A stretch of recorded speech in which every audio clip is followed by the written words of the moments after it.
Gek oor haar eie Afrika Ondier episode 75. Makwakwa, die tweede, die man wat die houtlepel met die langsteel optel, om die brousel in die driepootpot daar op die vuur te roer. Ruk op wanneer daar 'n skaduwee oor hom val. Sy goed weggesteekte gehuggie is op 'n afgeleë plek daar langs die rivier. Hy is meesal alleen hier, nou dat sy broer, Makwakwa 1, nie meer is nie. Hy verwag niemand. Min mense was hier welkom, selfs toe hulle nog albei hier gebly het. Wanneer hy opwaarts kyk, sien hy die gesig van sy oorlede broer, Makwakwa nommer 1. Dit weerkaats uit 'n blink gevryfde skottel wat iemand na hom toe uithou. Dieselfde tooiing hare in bondeltjies wat aan Mopani-wurms herinner, waar hulle op blare saam klos. Donker poele in kaste wat huisves. Sy vel 'n roetswart stuk perkament, waarop tyd 'n storie uitgekerf het. Makwakwa spring een kant toe. Iets skeur uit sy lyf, maar hy herken dit nie as die stem waarmee hy soms met mense kon kommunikeer nie. As jou verstand stadig is en jy het 'n volle maand laat gepraat, klink die geluide wat jy maak vir jouself vreemd. Behalwe as dit dalk sy broer is wat nou na hom roep. Makwakwa nommer 2, erfgenaam van die grootste van grootstes, Makwakwa 1. Dapperste van dapperes, wees gegroet, praat die man en sit die skottel neer. Hy gaan sit langsom op die grond. Behalwe vir die skottel is daar 'n wit koelhouer ook by hom. Daai soort wat die manne by die see gebruik om hulle aas in te hou.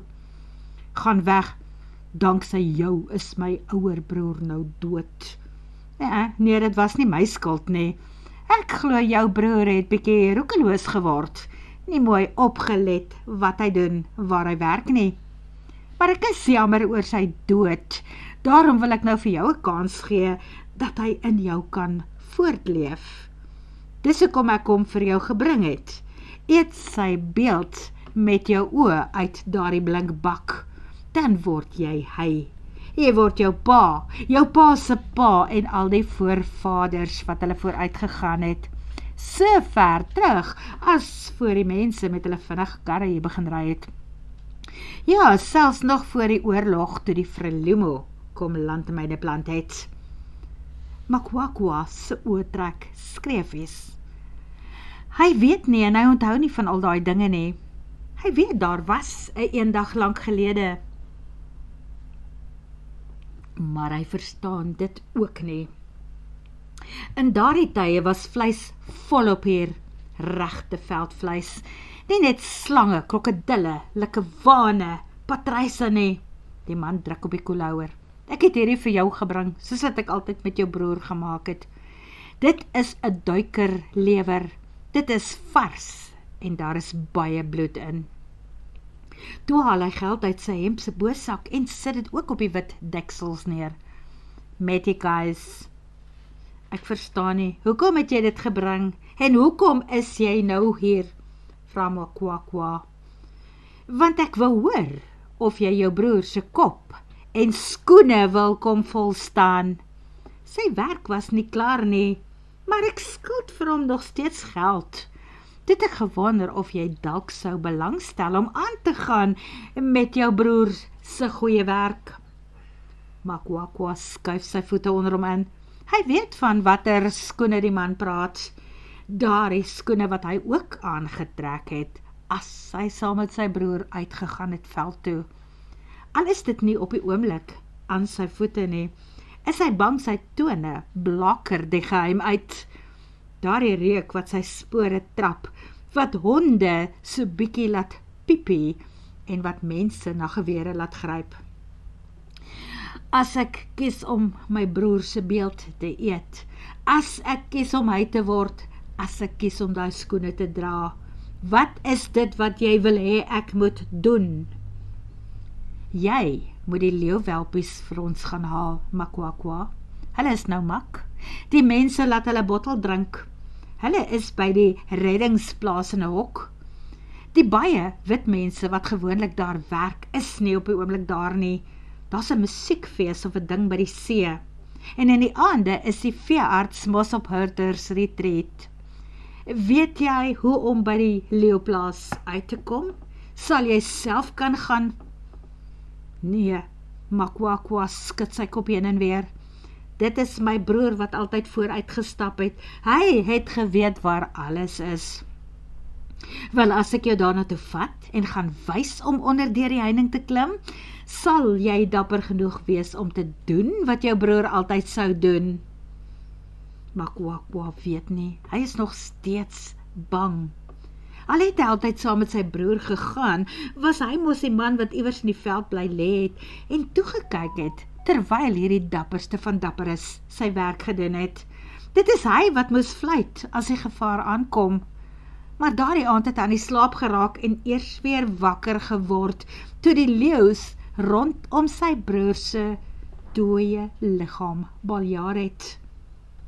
Maar jy kan ook dapper wees, Makwakwa, veral met hierdie wapen, en met hierdie gesig van jou broer wat jy kan drink. En daar haal die man 'n tuinskraper uit sy sak. En met hierdie 5 tande wat soos 'n klou lyk, kan jy jou werk klaar maak. Makwakwa kyk lank daar. Sy broer het ook so een, en sy broer het 'n mes. Makwakwa steek nog steeds sy goed weg, daar binne tussen die blare dak en die modderpluister van haar huisie se mure. Hy het nie dat die mes en sy broer se klou agterbly nadat die roofdiere sy boer klaar opgevreet het nie. Hy het iewers gewag totdat hulle weg is. Lank daarna het hy die wapens gaan soek. Die plek is ewig in sy brein gegraveer. Hy het daar op sy knieë geval en askies, askies, askies my grootbroer geprewel. Maar nou het hierdie man sy broer teruggebring. Hy kan alles dalk weer goed maak vir hulle albei. Die mes kan dalk ook sy anker word, net soos wat dit vir sy broer was. Hy moet net eers leer om dit te gebruik. Daar die skerp kant van die okapi tussen 'n vyand se ribbes kan indruk. Dit kan ook 'n slagaar afsny in die nek, aan die boarm of in die persoon se lies. Daar loop baie bloed in hierdie mense se are op daai plekke, het sy broer hom altyd vertel. En as die tuinskraper daarna diep groewe in die slagoffer se vel gemaak het, soek die polisie nie meer na ander oorsake vir so 'n persoon se dood nie. Hulle besluit, dit was kloue en tande, die luiperds en die leeu's, hulle kry die skuld, en die hyenas, hulle maak vir ons klaar. Sal jy nou met my saamgaan, terwille van jou broer, wat nou al die pad gekom het om saam met jou te stap? Vra die man. Ek weet presies waar jy onderdeur daardie elektriese heining kan kruip, waar dit jou nie gaan pla nie. Die man lig sy hand en wys na die môrester. Ek sal vir jou gaan wag by die grondpad wat van die sanctuary afgaan, wanneer daardie sterre en hemelliggame net mooi daar sit. Makwakwa kyk op. Hy weet, dit sal wees na middernag. En toe tel die man sy geweer op en stap weg. Iewers verder aan, in die bosse, hoor hy hoe 'n engine se bakkie lewe kry, waarna dit wegry. Hy eet sy lewer byna rou, soos wat sy broer altyd gedoen het. Maar nie omdat hy soos sy broer wil wees nie, omdat hy verskriklik honger is. Later gaan trek hy aan, en wanneer hy uit sy hut kom, is dit met 'n mes en 'n spies en die tuinskraper in 'n handgebreide riem wat hy om sy lyf dra. Hy stap na die ontmoetingsplek en toe hy die bakkie daar in die sandpad sien staan, klim hy nie voor langs die bestuurder in nie. Hy maak soos sy broer. Hy klim oor die klap agter en gaan lê plat in die bak. Sy vrees is nou weg. Hy is nie meer Makwakwa, die skaduwee nie. Hy is nou Makwakwa nommer 1. En die spore wat daar agter hom getrap het, danksy die sole van die skoene aan sy voete, is die van 'n reusagtige manaar leeu. Op sy kop en oor sy gesig is die gevormde, gedroogde vel en gesig en die hare van 'n volgroeide manaar leeu. Kykie van die baan, sy ander naam is vanaand Sergio Martinez, dink Lia en kruip dieper in sy arms, nadat sy vir die hoeveelste keer gaan koffie maak het. Die luggie is vanaand koel en sy dommel soms teen sy bors weg, terwyl hy al by die 3de of 4de Cowboys en Indiane movie trek. Al daai ou movies van Clint Eastwood, Lee Marvin, Trinity en Bud Spencer en wie weet wat nog, waar die manne boontjies uit panne vreet en dan die pan met sand skoonvee en die lepels aan hulle broekspype afvee. Toe was manne nog manne, vertel Sergio. Volgens hom is Two Mules for Sister Sarah die mees romantiese rolprent wat in die vorige eeu vervaardig is. Hy en sy pa het daaroor saamgestem en hy is nou so bly dat hy weer op die goue oues afgekom het op 'n YouTube kanaal. Ag, sy is seker ook nogal bly.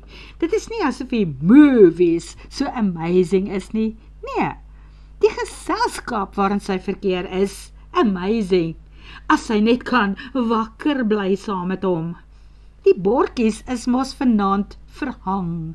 Gewoonlik is sy die een wat die middernagkers tot wie weet watter tyd brand, en Sergio is die een wat van die hospitaal af terugkom en dan van uitputting omval en slaap.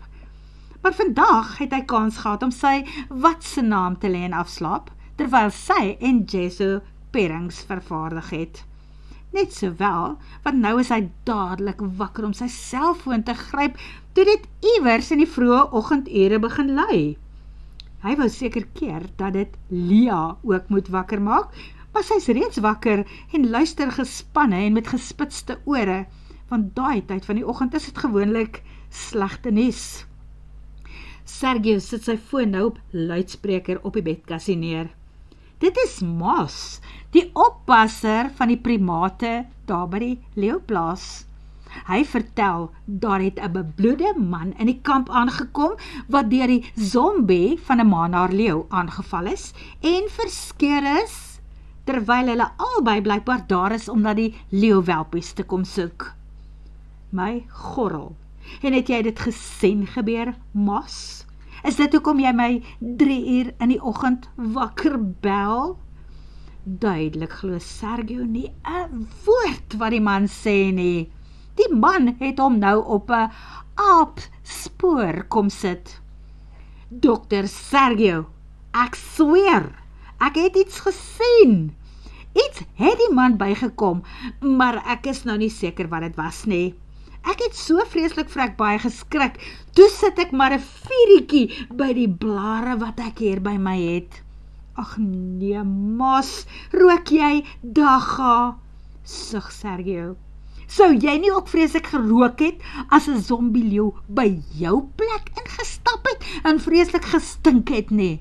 Vra Moss. Moss, jy kan enigiets rook, maar as ek jou vang, dat jy vir Maggie laat saamrook, feier ek jou persoonlik. Maggie is die chimpansee wat iemand daar aangebring het. Iemand se troeteldier wat hulle nie meer wou hê nie, en sy is nou Moss se grootste vriendin. Dit onthou Lia self.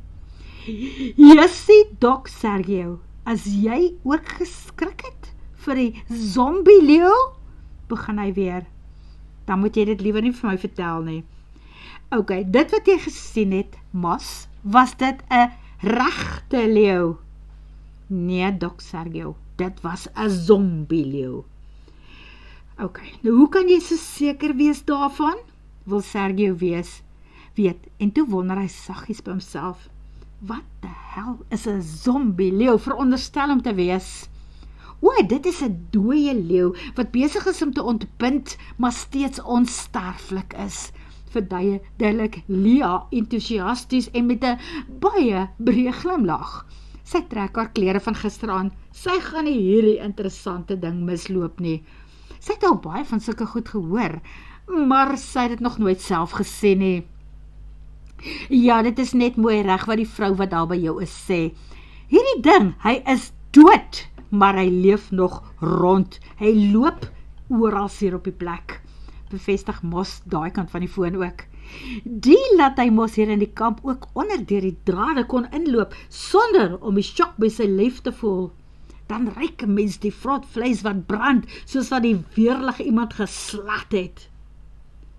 Maar Mos, sê net vir my, is die zombie-leeu nog daar, of is hy nie meer daar nie? Is julle in onmiddellike gevaar, of nie? Nee, Dok Sergio, ons is nie onmiddellik by 'n gevaar nie. En die bebloede ou, wat deur die zombie-leeu aangeval is daai man nog daar by jou? Vra Sergio. Nee, Dok Sergio, hy dwars deur die kamp en aan die kant uitgehaal, geskreeu dat hy kan nie die welpies se oeroupa fight nie, veral nie as die ding nou teruggekom het as 'n zombie-leeu nie. En jy is alright, Mos, vra Sergio besorg. Het jy jou nie half morsdood geskrik nie? Nee, Dok Sergio, wat sou dit nou vir my gehelp het as ek my dood geskrik het? As soets gebeur, steek ek net my blaartjies aan, sodat jy self ook in 'n zombie kan verander? Vra Sergio. Nee, skree die man, klap my, knyp my, laat ek net sien ek het nog gevoeld is. Maar moenie vir my vertel ek het gaan sterfte van die blaartjies nie. Ek wil nie in die zombie verander nie. Mos, het jy iets gedrink saam met daardie dagga? Nee, Dr. Sergio, hier is niks vir die drink nie. Maar as die dokter nou kom, bring dan maar een van daardie sterkiekies van meneer Manuel vir my saam. Nou maar goed, solank jy dit nie ook met Maggie deel nie. Ek trek net gou aan, ek kom. Sergio maak sy .3 agter 'n revolver met holster en al aan sy gordel vas. Hy trek sy denim langbroek aan en hy vat 'n botteltjie uit sy rak. Toe tel hy sy sleutel op en stap selfoon in die hand na die deur toe. En daar spring Lea haastig voor hom in en glip by die opening uit. Sy drafstap voor hom uit na die bakkie toe. Hy steek geskok vas en vra, wat maak jy? Huis toe met jou en sluit jou deur van binne af as jy daar binne is. Nee, is jy nou mal, Sergio? Ek gaan saam. Onder geen omstandighede nie. Kom Bokkie, omdraai, huis toe. Hy steek sy hand na haar toe uit, maar sy ontduik om rats en spring by die bakkie in. Sy sluit haar deur van binne en hy pleit by die venster. Oortjies Lea, luister vir my.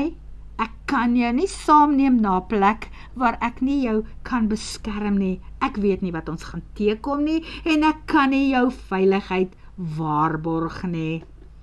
Want dan kan jy my nooit weer enige plek toe saamneem nie, want mense veiligheid is nêrens gewaarborg nie.